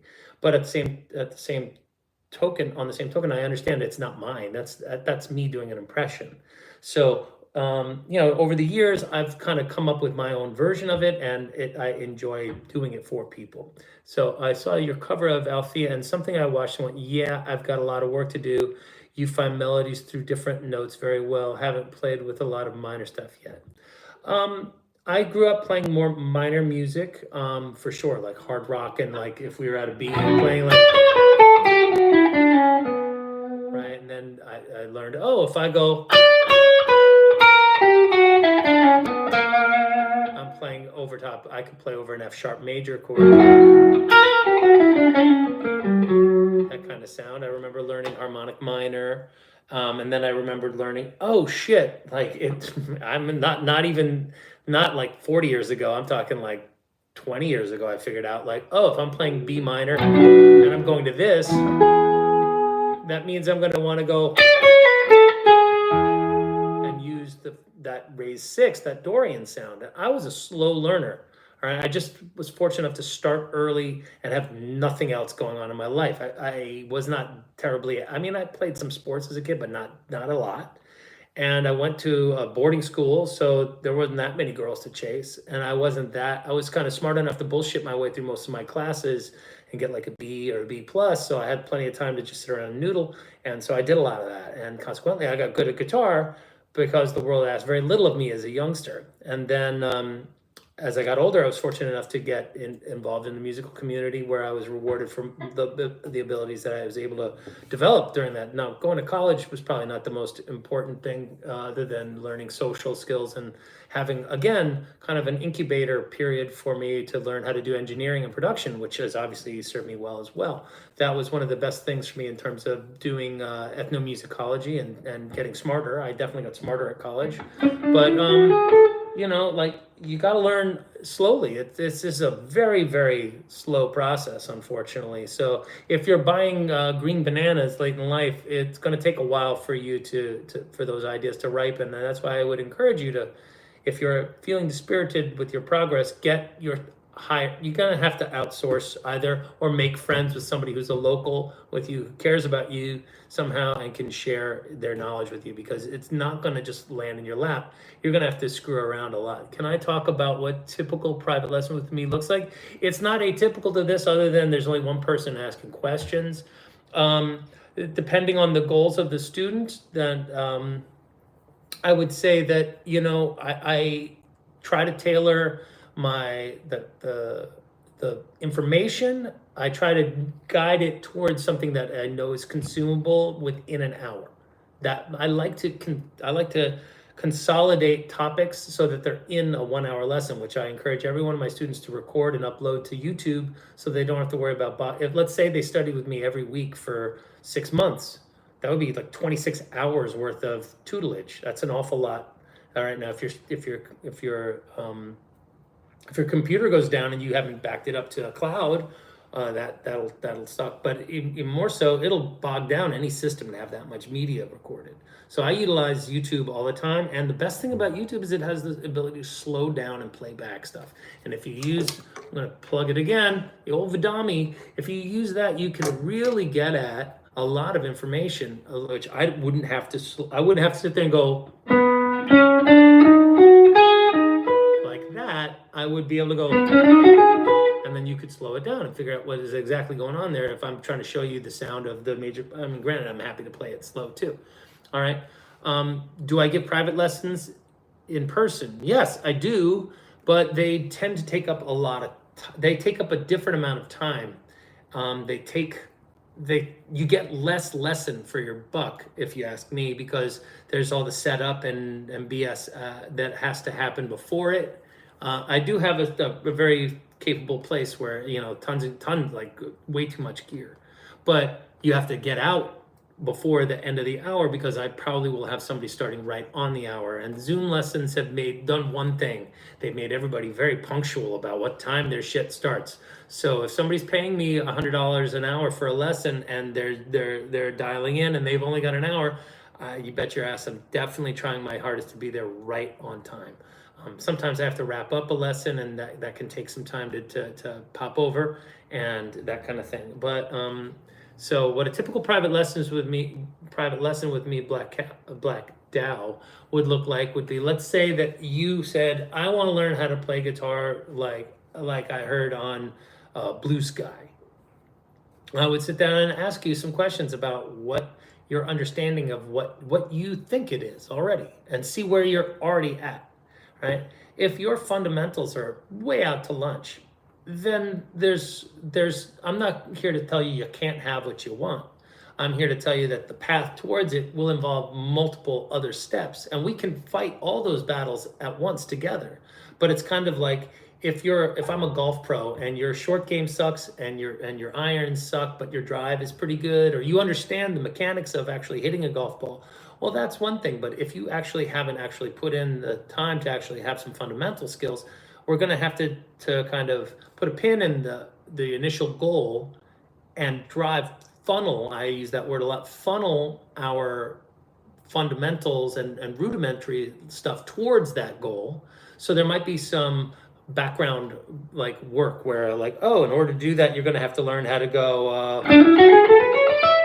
and play a scale, right? If you can't play at tempo, then we're going to have to work on that. And basically everybody needs some boning up on their right hand.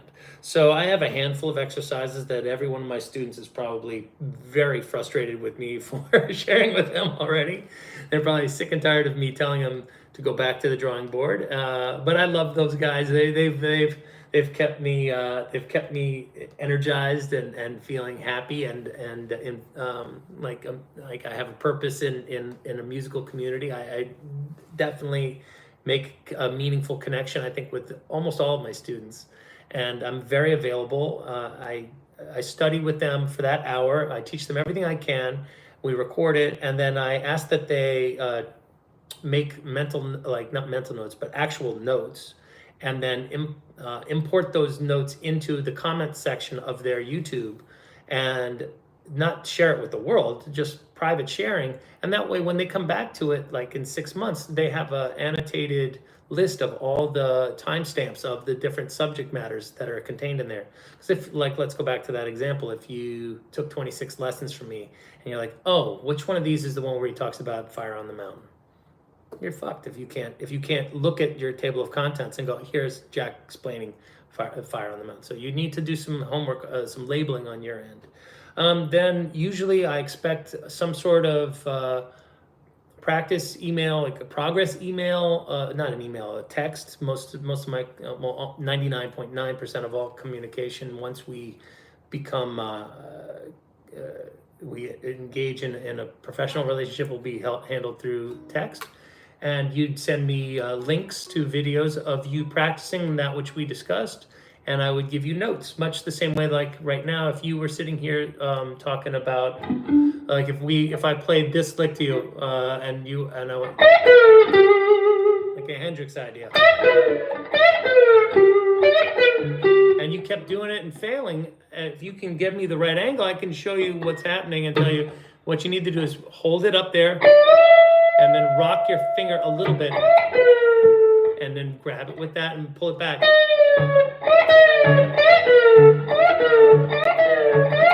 And play that over and over and over again. It's going to sound terrible until you start to get it. And more and more likely, the more you do it, the more likely you'll be to succeed at getting it. And then usually there'll be somebody coming back, sharing that maybe once more before we meet again. So maybe 1 or 2 rounds of critique back and forth, and I probably have around 20 to 25 students a week, depending on how busy I am. And people they're kind of like shark teeth. They come and then some of them fall off, and some of them join. So it kind of comes in waves, depending on how much social media I do, I guess, or whether or not I'm playing around a lot. I get a lot, like after I gig, I'll usually get 1 or 2. So sorry, everybody is texting on the family chat about we're here in New York. It's a political hotbed. So. All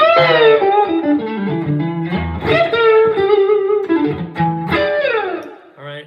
Have I ever done a lesson about the weight? No, I haven't. Not a hard song, not a big deal to talk about it real fast, but right, that song.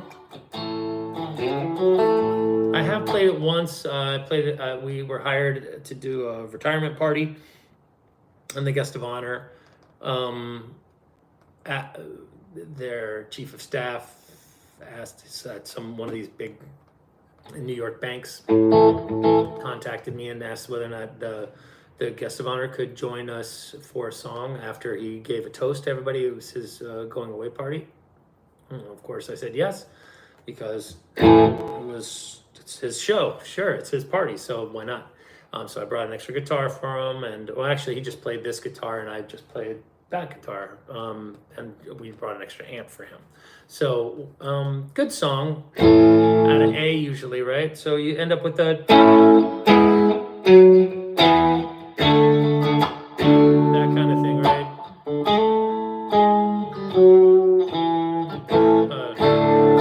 And then into A, right?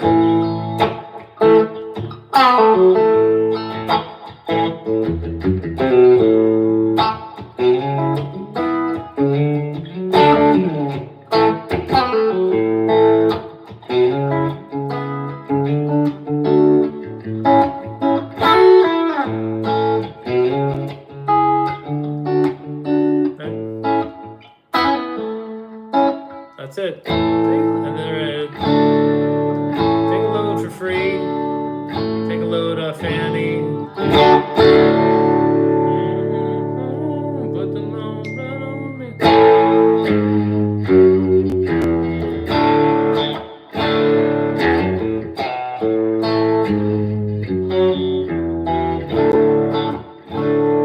Hardest part is how long does it hold on that? That part where that little harmony pyramid goes boom, and then the lead vocalist has to communicate that. Put the load right on me, right? not even by nowhere near my favorite band song, but still a very, obviously it's a classic song. So you do have to know that, but I'd never have played that with my band other than that one time. Can I talk about what, so that's pretty much, hopefully I think I've answered what Black Dow was curious about, you know, and typically I do like to meet with my students once a week, but that's mainly because most of them need like a little bit of manicuring with their right hand and left hand technique. Once that gets on track, we can usually space out the cadence of lessons to allow for a little bit more time for conceptual ideas. So the more advanced players that I have, like I have some players that I only see every like 90 days. Like I don't see them that often, but they're still a mainstay client. They get bigger ideas and they go back and they're currently performing musicians and stuff like that. So the more capable players that I know, what is my favorite? I mean, Ophelia is a great song. I do like Cripple Creek. I'm not the biggest band fan. A lot of people want to bitch slap me for when I'm like, not really that huge a fan of the band. I am impressed with Levon Helm's vocal delivery and his drumming style. I think Robbie Robertson's kind of an annoying prick. And the bass player's harmonies can be charming from time to time, but he's kind of a mess. The other guys in the band are kind of, you know, it just never, they never really took, I'm much more of like a Little Feat fan than like a band fan. For example, the overwhelming amount of funk and groove that's present in Little Feat is much more to my liking than the earthy, rootsy side of the band. But I do like, I must say, holy shit, Levon Helm can really sing beautifully. All right. So if that you know rubs you the wrong way, sorry, Quentin. So I don't like the way Robbie Robertson plays guitar, and I think he's kind of also, let's just say I have conflicted feelings about how he treated his bandmates and stuff. No, it's not his responsibility to be the best friend to those people that he was once business partners with, but very, very, very, very, very upsetting to hear about how he's you know, super crazy rich. Yep, it does make no difference. My Cachopo. Scott, by the way, are you Spanish by any chance, Scott Cachopo? Because speaking of loving, I love, there's this little tiny region in Spain that I've gone to where they serve this sandwich called a cachopo. And it is delicious. I can't see what your little symbol is here. What is that? Anyway, no, can't tell what that is. Anyway, dude, this, oh, yeah. Oh, it makes no difference. See, I don't see how much I don't see how little I know about that. Random question about my Vidami pedal. I bought one, but I noticed after about a year of using it that I could use keyboard shorts for the same things. Semicolon does loop in, out, clear. Never noticed that. Yeah, I never noticed that. I'm too stupid to actually notice any of these things. I personally, I can't stand, I can't stand all this tech. It drives me nuts. It obviously does simplify certain elements of your life, but man, I hate having to update everything. So I went with the Vidami with the cord rather than the Bluetooth. And you know, I'm like an old man, yeah, shouting at the sky. Like I feel like Grandpa Simpson already. My pedal itself is collecting dust now. Why is that?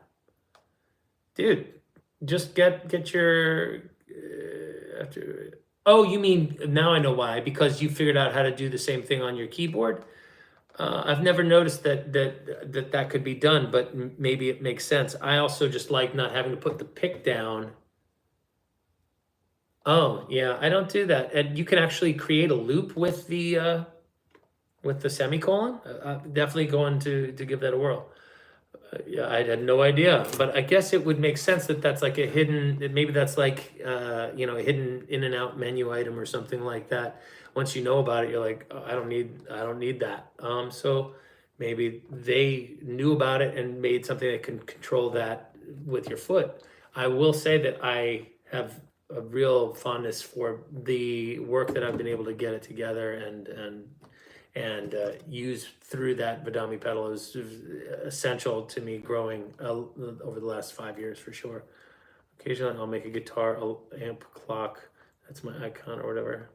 Okay, shift down also slows down, so much more efficient. Okay, see, look at this. I love that we're starting our little, yeah, you still do have to use your hand. And you have to do it every time or it'll just stay and keep playing. See, what I like about the Vidami is it just like I can sit there and put it on the background until it becomes like a mantra, and then I can come up to a fancy lick. I mean, when I downloaded, I transcribed the entire Baby Elephant Walk, and that blew my mind. When you're learning or making songs, do I mainly use a metronome drum machine, or have I found a way to get interesting drums for practice?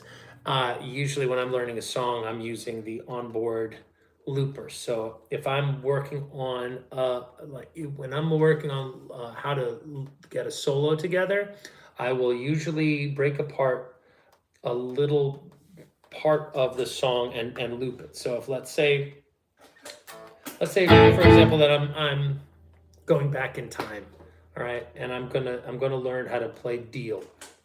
Okay, so I would sit there and go like 1, 2, 3, 4.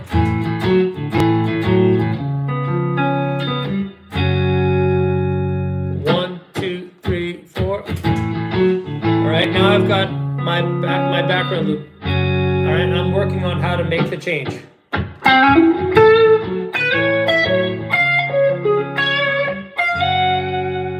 Try it again.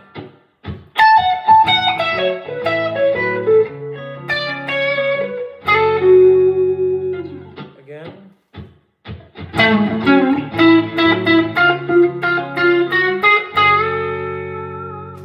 Over and over and over again, come up with oodles and oodles and oodles of ideas over just that one little set. It is expensive, but to me, how many of these do I have? It's kind of like, I'm not going to hear my wife complain about something being expensive when she has, 65 pairs of $400 shoes. So she doesn't complain if there's one of these shows up, and neither do I. I mean, maybe I'm definitely fortunate, so I'm not trying to make light of anybody's financial situation, but mine is such that it's not. That was a boo-boo. Sorry, guys. Mine is such that I'm comfortable enough to be able to do that. Plus, to be honest, they actually gave me my pedal. So I'll disclose that. Sorry about that wipeout there, everybody.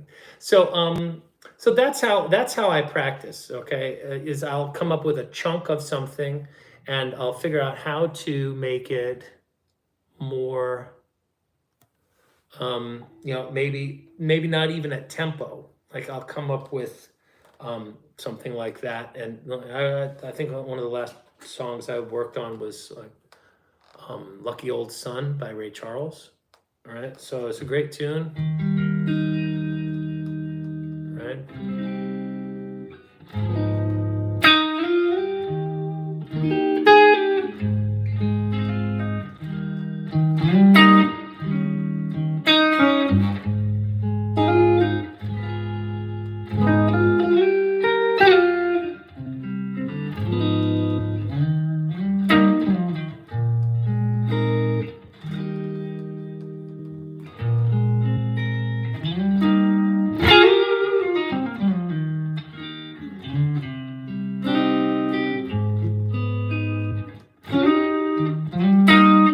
I sat down over that first little loop and figured out how to play the melody over and over and over again, to the point where you learn where all the third rail, like I can't hit that note moments are, and where all the money and honey notes are, the really integral part of that song, how to play it.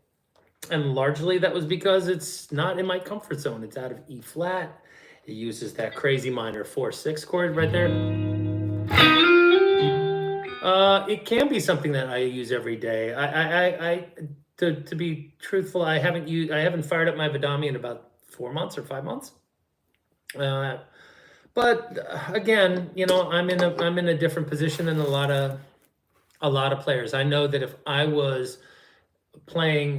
I had that when I was a kid and learning, oh my God, yeah, there you go. I don't. Is it toy with my kids or toil? I always thought that, but yeah, man, you know the tune, Scott. Well done. And I toy with my kids. I didn't know. Toy with my kids. That's kind of sounds a little snarky, a little less than savory. So, all right. So I think this was a good little session, in that it's like a little bit more just like hanging out and chilling out. I hope I've shined a little light on some of the dark corners of what it would be like to work with me, or what it's like when I go to work and stuff like that. I might be right. I'm just as likely to be wrong, bro. God damn, nobody wants to talk about anything other than the fact that President Trump, or former President Trump, got grazed. Wild. Oh my goodness, stop. That's the problem with being on family chats with your mother-in-law. Anyway, guys. So, now don't be afraid to say hi and reach out and to be, what's this gonna do? Backwards looper.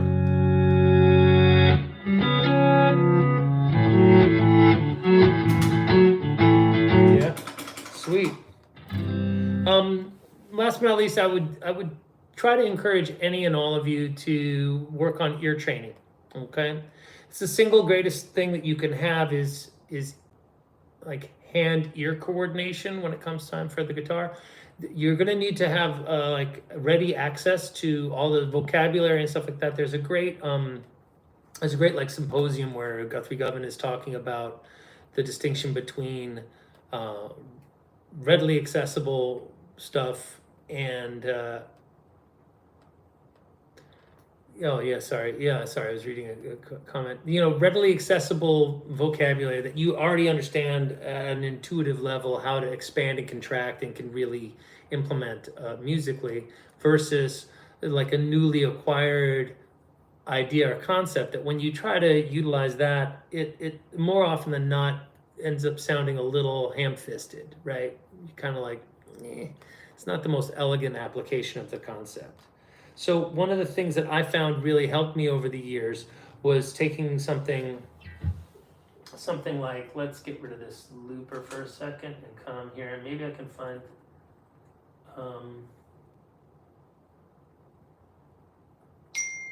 what would this be? What does this do?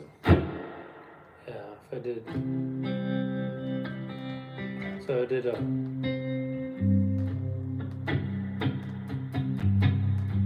just something kind of droning like that, where I can, if I was going to work on, say, a Mixolydian something like that, where I've got like a C7 chord in the bottom.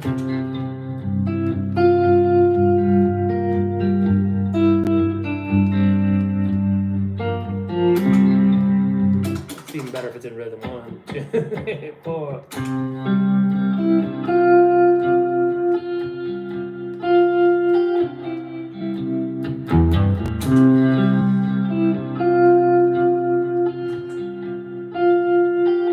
All right, and being able to go like.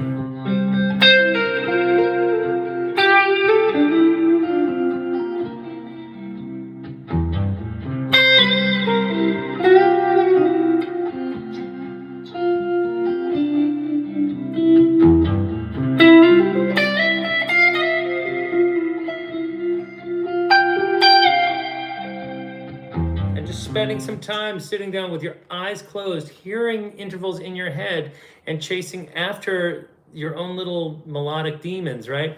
getting familiar with what the sound of playing, a flat 7 against that is, right?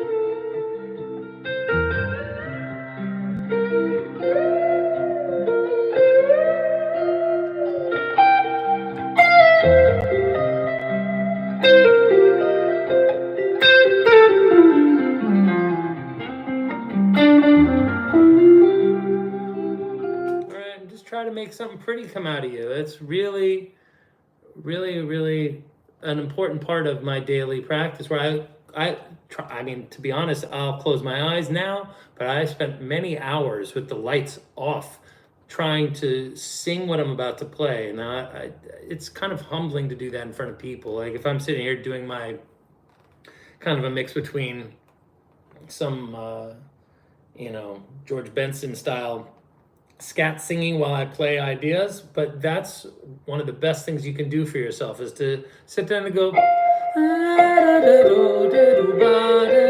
So let's try.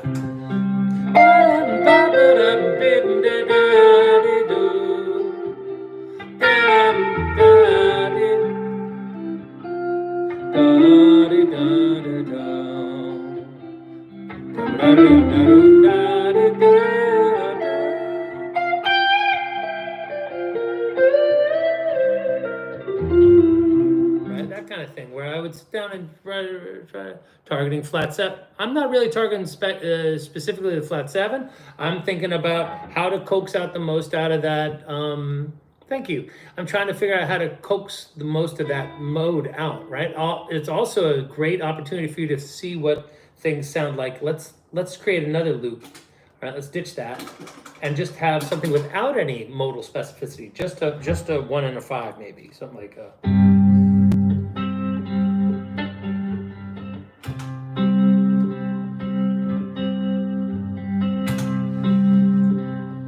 Now, we have no modal allegiance, so to speak, right?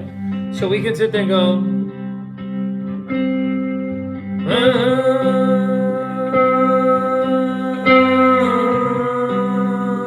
let's see what that major 7 sounds like.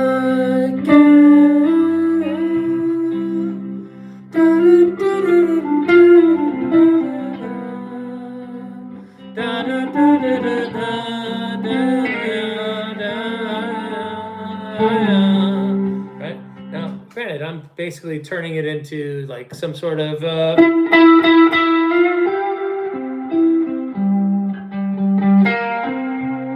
some sort of Tomorrow Never Knows kind of Indian thing, right? But this is a great way to actually hear just a blanket sound behind you and figure out where the tension and release is within the scale, right? And what the intervallic jumps sound like when you hear like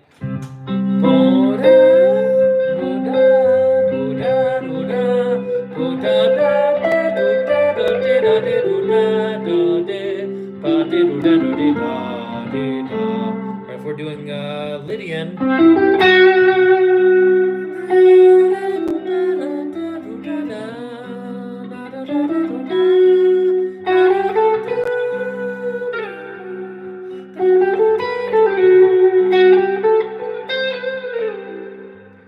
Okay, and practicing getting more and more familiar with the spice drawer in your head, like, oh, that's garlic.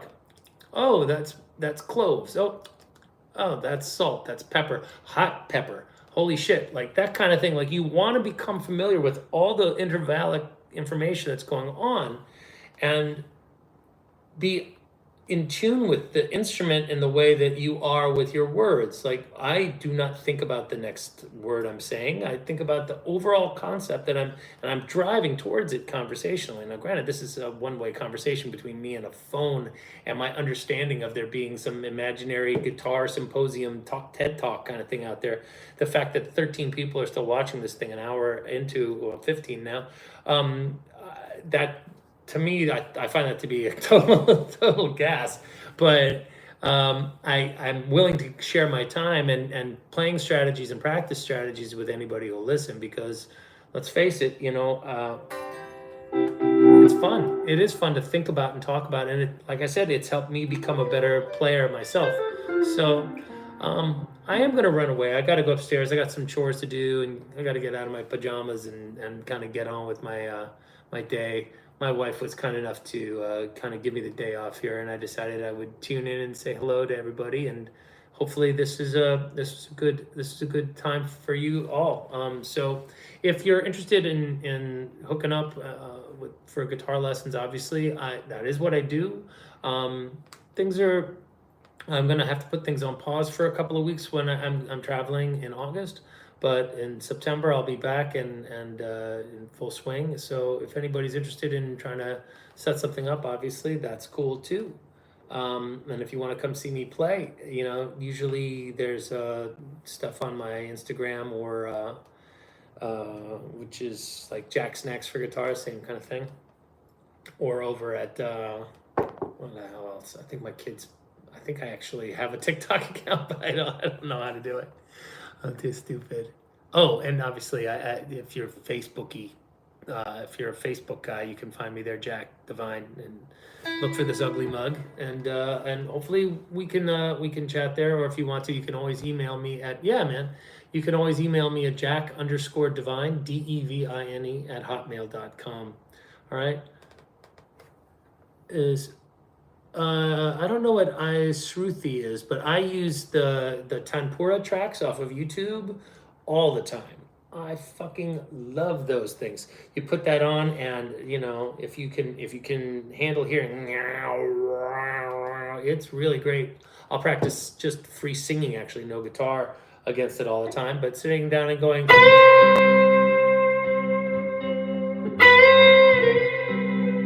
bending into notes.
That kind of thing. Super fun.